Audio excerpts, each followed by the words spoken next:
Bueno, pues vamos a dar comienzo. Esta es la primera clase de este curso, que como sabéis es un curso sobre tecnología de polvos.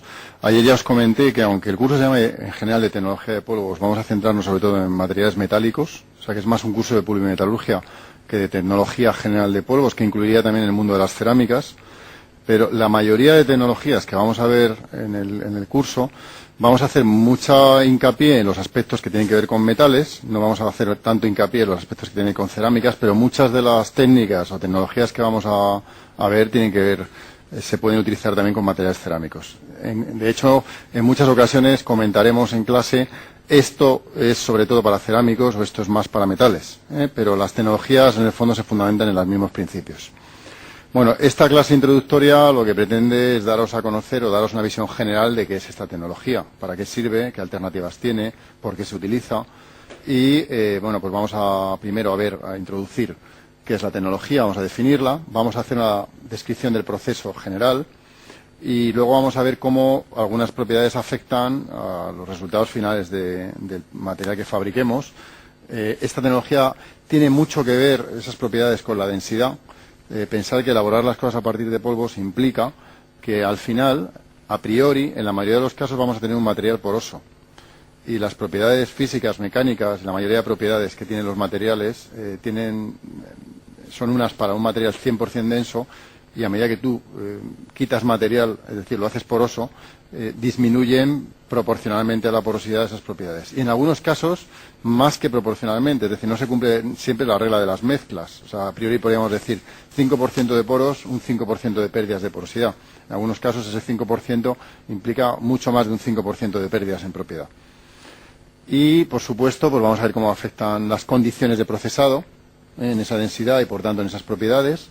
Vamos a ver cómo influyen los elementos de aleación y, por supuesto, en los materiales metálicos que sean tratables térmicamente, pues también los tratamientos térmicos afectan a esas propiedades. Y vamos luego al final a ver algunos ejemplos. Si queréis interrumpirme en cualquier momento, pues lo podéis hacer. Bueno, esto es una tecnología que lo que hace es fabricar materiales, una técnica de conformado de materiales, que es alternativa a las técnicas de deformación plástica o a las técnicas de moldeo. En algunos casos tiene ventajas, en otros casos tiene desventajas. En el mundo de las cerámicas no se moldea o no se deforma plásticamente, únicamente se fabrica a partir de polvos, pero una pieza metálica puede fabricarse de muchas maneras distintas y esta tecnología entra en competencia con las otras técnicas de conformado. Por tanto, estamos hablando de una técnica de conformados, que normalmente la vamos a utilizar para fabricar componentes o bien metálicos o bien cerámicos y compuestos. Es decir, una ventaja de esta tecnología, la posibilidad de mezclar polvos cerámicos, metálicos, me permite fabricar materiales compuestos de distinto tipo de una manera más sencilla que otras tecnologías alternativas. O sea que esa es una de las ventajas que luego veremos que está en esta tecnología. La palabra clave es a partir de polvos, a partir de partículas y a través de un proceso que llamamos sinterización, que en el mundo de la cerámica os sonará, los ceramistas cuando hablan de sinterización, sobre todo en la cerámica tradicional, hablan del cocido de la cerámica. El material hay que cocerlo, hay que sinterizarlo para darle sus propiedades próximas a las propiedades finales que queremos conseguir. Por tanto, es un proceso de conformado para fabricar componentes metálicos, cerámicos o compuestos a partir de polvos y mediante un proceso, sobre todo más importante, que se llama sinterización, que es el que me va a dar la mayoría de propiedades en el material final. Bueno, hay podemos considerar 4 ámbitos de utilización de esta tecnología.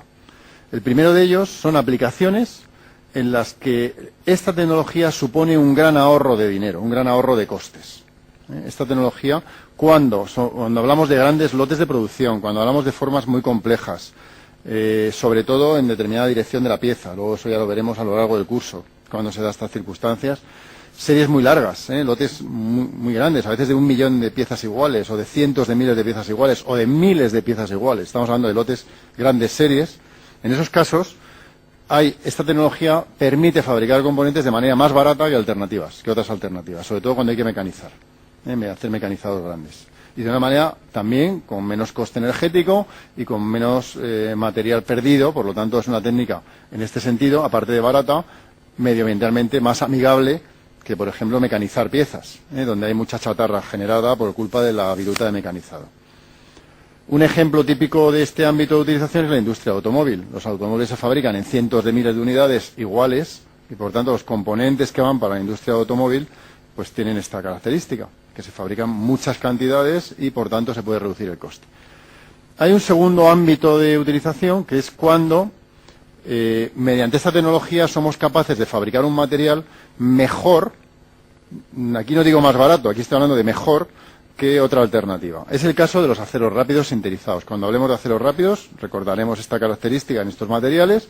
Los aceros rápidos sinterizados tienen muchas mejores propiedades o mejores propiedades de corte, de desgaste, que un acero rápido convencional de forja. Entonces, aquí no utilizamos, aquí partimos de polvo, también hay una consolidación de ese polvo por prensado sinterización o combinación de ambas, pero aquí ya no estamos hablando de precio. Estamos hablando de prestaciones, de mejoras en cuanto a las propiedades. Y el ejemplo más típico es este que os pongo.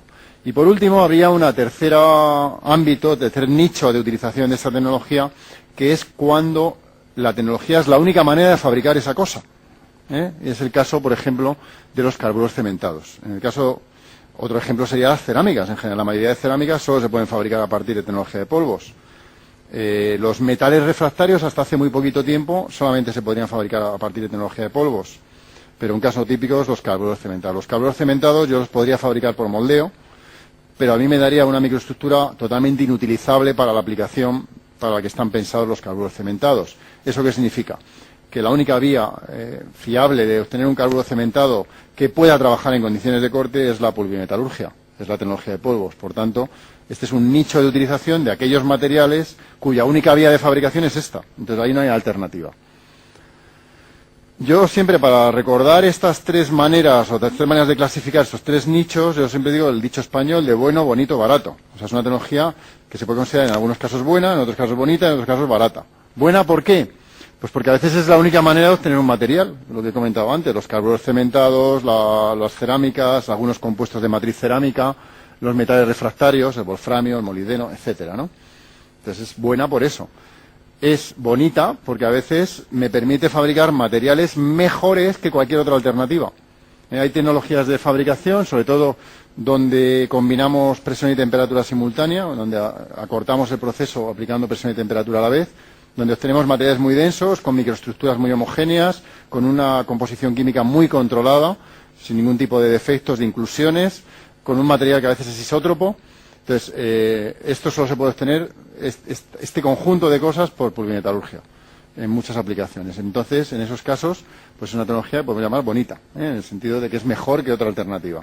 Y os he puesto antes el ejemplo de los aceros rápidos, pero hay otros ejemplos, como los cojinetes. Y por último, a veces es barata.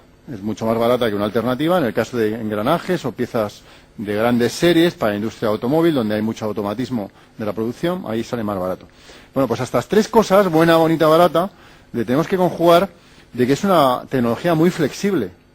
O sea, me permite procesar muchísimos tipos de materiales, o sea, me vale para cerámicos, compuestos, metales, consigue una gran variedad de posibilidades en cuanto a microestructura, en cuanto a propiedades, o sea, tiene muchas más posibilidades posiblemente que otras alternativas de manipular el producto final en el sentido de diseñar propiedades en función de procesado.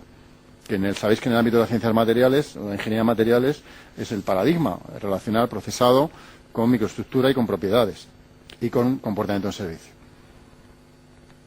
Bueno, la tecnología de polvos es más antigua de lo que